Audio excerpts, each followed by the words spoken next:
اور چلتے چلتے یہ منادی کرنا کہ آسمان کی بادشاہی نزدیک آ گئی ہے، بیماروں کو اچھا کرنا،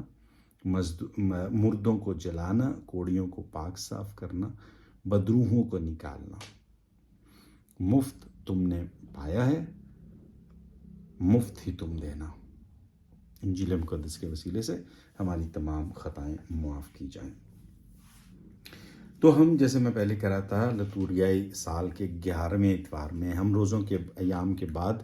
عید پاشکا، عید سعود المسیح، عید پینتیکوست، پاک تثلیث کی عید اور یسوع مسیح کے پاک بدن اور خون کی عید کے بعد عام اتواروں میں داخل ہو چکے ہیں۔ اور ان عام اتواروں میں سال یکم میں ہم مقدس متی کی انجیل میں سے تلاوتیں لیں گے۔ زیادہ تر جو تلاوتیں جو ہیں اتوار کی، وہ مقدس متی کی انجیل سے ہیں۔ یہ عام اتوار 34ویں اتوار تک چلیں گے، اور پھر یسوع بادشاہ کی عید کے بعد ہم آمد کے ایام میں داخل ہو جاتے ہیں، اور پھر عید ولادت مسیح، استباغ مسیح، اور اس کے بعد پھر جو 8-9 اتوار جو ہیں وہ آتے ہیں، اور اس کے بعد روزوں کے ایام، اور پھر یہ کچھ لتوریائی سال کی یاد دہانی کے لیے میں نے، اور خاص طور پر کہ اس سال میں سال یکم میں 3 سال ہوتے ہیں نا، سال یکم، دوئم اور سوئم۔ سال یکم میں زیادہ تر جو تلاوتیں اتوار کی لی جاتی ہیں وہ مقدس متی کی انجیل سے لی جاتی ہیں، اس لیے ان کے بارے میں کچھ معلومات حاصل ہو جائیں تو زیادہ اچھا ہے۔ اسی لیے میں نے شروع میں ان کی جو 3 عدد تھے، 3، 5 اور 7 جو تھے، ان کو دکھایا تھا کہ کیسے جو یہودیوں کی برکت تھی، ہارونی برکت تھی، اس میں پہلی لائن میں 3، پھر 5ویں، دوسری لائن میں 5 اور تیسری لائن میں 7 لفظ جو ہیں وہ استعمال کیے گئے ہیں۔ یسوع مسیح کے پیغام کو سمجھنے کے لیے مقدس متی کے بارے میں جاننا، میں نے پہلے بتایا، بہت ضروری ہے۔ مقدس متی اپنی انجیل یہودیت سے مسیحت میں آئے ہوئے بھائیوں اور بہنوں کے لیے لکھتے ہیں۔ یہ مسیح خداوند کے چہرے کو سنجیدہ، شاید تھوڑا سا سخت بھی دکھاتے ہیں، جبکہ مقدس لوکا جو ہیں وہ اپنی انجیل غیر قوموں کے لیے لکھتے ہیں، اور خدا یسوع مسیح کا چہرہ بہت نرم اور رحم کرنے والا دکھاتے ہیں۔ یہ نہیں کہ یہاں رحم نہیں ہے، لیکن تھوڑا سا فرق ہے۔ یہودیت میں جو خاص طور پر احکامات کے حوالے سے باتیں کی گئی ہیں وہ اس کلام میں، پھر آگے چل کے اس پہ ہم بات کریں گے اور دیکھیں گے کہ مقدس متی کیسے خدا یسوع مسیح کو پیش کرتے ہیں۔ مقدس متی یہودیت میں آئے ہوئے مسیحیوں کو دکھاتے ہیں کہ بہت ساری باتیں جو ہیں وہ پرانے عہد نامے میں سے لی گئی ہیں۔ یہ ان کے لیے بہت ضروری ہے، کیونکہ یہودیت سے آئے ہوئے مسیحیوں کے لیے یہودیت سے آئے ہوئے جو مسیح بنتے ہیں ان کے لیے یہ بہت جاننا ضروری ہے کہ پرانے عہد نامے میں جو نبوت کی گئی تھی وہ کاملیت جو ہے وہ خدا یسوع مسیح میں پاتی۔ یوں تقریباً 70 بار کے قریب انجیل میں پرانے عہد نامے میں سے حوالے لیے گئے ہیں، ان میں سے 41 جو ہیں وہ براہ راست ہیں، اور پھر جو 21 بار ہے وہ یاد دلایا گیا ہے کہ نوشتوں میں کہا گیا تھا، اور پھر اس کے حوالے سے بتایا جاتا ہے۔ مقدس متی اپنی انجیل کو 5 عنوانات میں، دیکھیے 5 کا جو ہنسا ہے یہاں پر وہ آتا ہے، تو ان کے لیے بہت ضروری ہے یہ 5، کیونکہ یہ 5 عنوانات کے تحت، یا کتابچے کہہ لیں، ان کے تحت پیش کرتے ہیں۔ 5واں باب جو ہے اس میں پہاڑی واز ہے، 5ویں سے 7ویں باب میں یہ ساری باتیں پہاڑی واز کے علاوہ، پھر 10ویں باب میں ہدایت رسالت ہے، 13ویں باب میں تماثیل ہیں، 18ویں باب میں کلیسیائی ہدایات ہیں، اور پھر 24 اور 25ویں باب میں نبوت انجام ہے۔ مقدس متی کے لیے 5 کا ہنسا ایک اہمیت رکھتا ہے، کیونکہ یہ یہودیت میں سے آئے ہوئے جو مسیحیت میں آتے ہیں ان کو یاد دلانے کے تورات کی 5 کتابیں تھیں، 5 کتابیں ہیں، اور جو عبادت خانوں میں کتابیں پڑھی جاتی تھی ان میں بھی 5 جو تھیں وہ کافی عام تھیں، کافی پسند کی جاتی تھیں۔ نشید النشید، اور روت اور مرثیے جامع اور ایستر کی کتابیں ہیں۔ مزامیر کو خدا کے کلام کا جواب، انسانی جواب جو ہے اس کے طور پر پیش کیا جاتا تھا۔ مقدس متی کے لیے جو 5 کا ہندسہ ہے، میں نے پہلے بتایا 5 باب میں 5 بار ہم اس کو دیکھتے ہیں، جو ہے میں تم سے کہتا ہوں۔ باب جو 14واں ہے اس میں اس کی آیت جو ہے 17ویں ہے، اس میں 5 روٹیوں کے بارے میں کہا گیا ہے، بتایا گیا ہے۔ اور پھر جو باب 25واں ہے اس میں 5 کنواریاں عقل مند اور 5 کنواریاں بے عقل۔ پھر 25ویں باب اس کی 14ویں آیت میں 5 کنتاروں کی بات کی گئی ہے۔ پھر مقدس متی 5 سے 7 کے ہندسے کی طرف آتے ہیں، جیسے 5 عنوانات جو کتابچے میں نے پہلے گنوائے ہیں۔ اس کے بعد یسوع مسیح کی پیدائش کے ابواب، اور پھر یسوع مسیح کے دکھ اور جی اٹھنے کے ابواب کو، تو یہ جو درمیان میں تھے 5 کتابچے، ان کے پہلے اور ان کے آخر میں ملا کر 7 عنوانات بنتے ہیں۔ پھر جو آئے ہمارے باپ کی دعا ہے وہ مقدس متی میں اس کے 9ویں باب سے اس کے 6ویں باب میں 9 سے 13ویں آیت میں 7 جو ہیں وہ درخواستیں پیش کی گئی ہیں، جن میں سے 3 باپ کے حوالے سے، یعنی جیسے تیرا نام پاک مانا جائے، تیری بادشاہی آئے، تیری مرضی پوری ہو۔ اور پھر 4 حوالے جو ہیں وہ انسان کے حوالے سے، روز کی روٹی، گناہوں کی معافی، آزمائش میں نہ پڑنے دے، برائی سے بچا۔ یہ اس لیے دکھا رہا ہوں کیونکہ یہ 7 جو ہے نا درخواستیں وہ پیش کی گئی ہیں، جبکہ مقدس لوکا اس کے 11ویں باب میں اس کی 2 سے 4 آیت میں 4 درخواستیں ہیں۔ تو مقدس جو متی ہیں ان کے لیے 7 کا ہندسہ ضروری ہے۔ پھر 7 مبارکبادی ہیں، ویسے 8 ہیں، لیکن 8ویں جو ہے وہ کہتے ہیں، جو اس کا مطالعہ کرتے ہیں وہ کہتے ہیں کہ 8ویں جو ہے وہ بعد میں شامل کی گئی تھی، اور 8ویں کا جو عدد ہے وہ خدا یسوع مسیح کے جی اٹھنے کے 8ویں دن جو ہے اس کو شامل کیا جاتا ہے۔ تماثیل جو ہیں وہ 13ویں باب میں وہ بھی 7 ہیں۔ 23 باب میں خدا یسوع مسیح کہتے ہیں فریسیوں سے جب بات کرتے ہیں تم پر افسوس، تو وہ بھی 7 بار کہتے ہیں۔ پھر جو شروع میں نسب نامہ ہے اس میں بھی 14 پوچھتے ہیں، 2 دفعہ 7 اور یہ 3 دفعہ جو 14 پوچھتے ہیں وہ دکھائی جاتی ہیں۔ پھر میں نے یہ بھی کہا تھا آپ سے کہ 3 کا ہندسہ بھی مقدس متی کے لیے ایک اہمیت کا حامل ہے۔ 3 آزمائشیں یہ 4تھے باب میں ہم دیکھ سکتے ہیں۔ پھر 26ویں باب میں اس کی 44ویں آیت میں زیتون کے باغ میں 3 بار دعا بھی کرتے ہیں۔ پھر اس کے آگے آیت ہے، اسی کے آگے چلتے ہیں، جس میں مقدس پطرس جو ہیں وہ 3 بار انکار بھی کرتے ہیں۔ تو یہ جو ہندسے ہیں مقدس متی ان کو یاد دلاتے ہیں کہ کیسے یہودیت میں یہ ہندسے عام تھے، اور پھر ان کو مسیحیت میں لا کر پیش کرتے ہیں کہ خدا یسوع مسیح کی زندگی میں کیسے یہ ہندسے جو ہیں وہ ہمارے سامنے آتے ہیں۔ آئیے آج کی انجیل میں دیکھتے ہیں کہ جب خدا یسوع مسیح پہاڑی واز کے بعد انسانیت کی طرف نگاہ اٹھاتے ہیں تو وہاں انہیں حزقیال نبی اس کا 34واں باب جو ہے،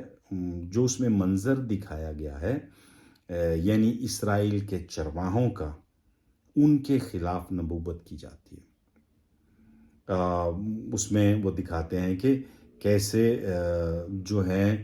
چرواہے جو ہیں وہ بھیڑوں کو کھا جاتے ہیں، ان کا خیال نہیں رکھتے ان کو، اور خدا یسوع مسیح آج کی انجیل میں اس پراگندہ اور تھکی ہوئی انسانیت کے لیے اپنے آپ کو پیش کرتے ہیں۔ اور یہاں وہ دیکھتے ہیں کہ وہ اکیلا انسان جو ہے وہ سب کچھ نہیں کر سکتا، اس لیے وہ اپنے شاگردوں کا انتخاب کرتے ہیں اور انہیں اپنے ساتھ ملا کر اس فصل کو کاٹنے کے لیے پیش کرتے ہیں۔ یہ مزدور صرف کاہن یا جو مذہبی خدمات میں شامل خواتین ہیں وہی نہیں، بلکہ سب جنہوں نے خدا یسوع مسیح میں استباق لیا ہے، اور اپنے آپ کو مسیحی کہلاتے ہیں وہ سب شامل ہیں،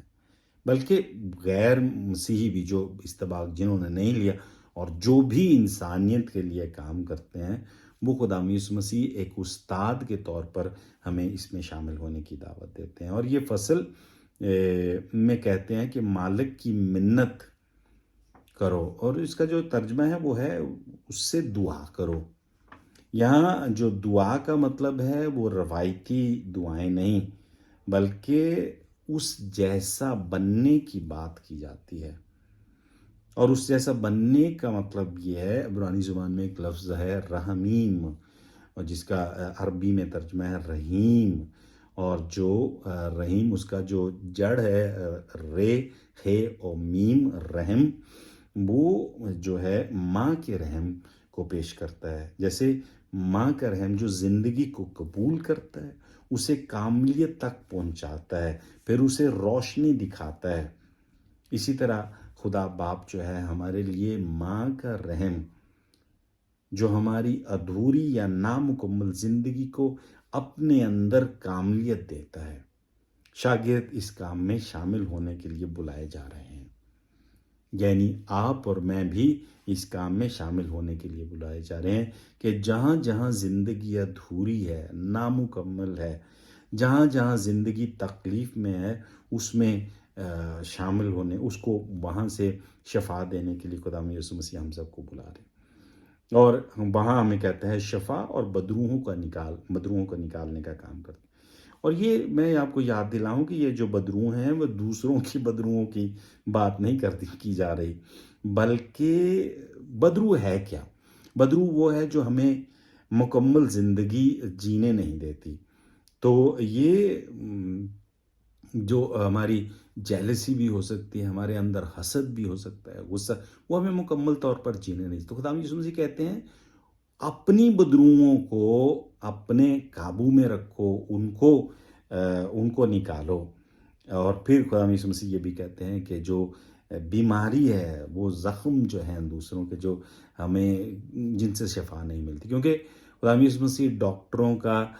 کام بند نہیں کروانا چاہتے کہ تم شفا کا کام شروع کر دو، بلکہ وہ دکھ یا وہ بیماریاں یا وہ زخم جو ہیں، جو ڈاکٹرز جو ہیں ان کو شفا نہیں دے سکتے، خدا یسوع مسیح ان کی بات کرتے ہیں۔ اور ان کے لیے ان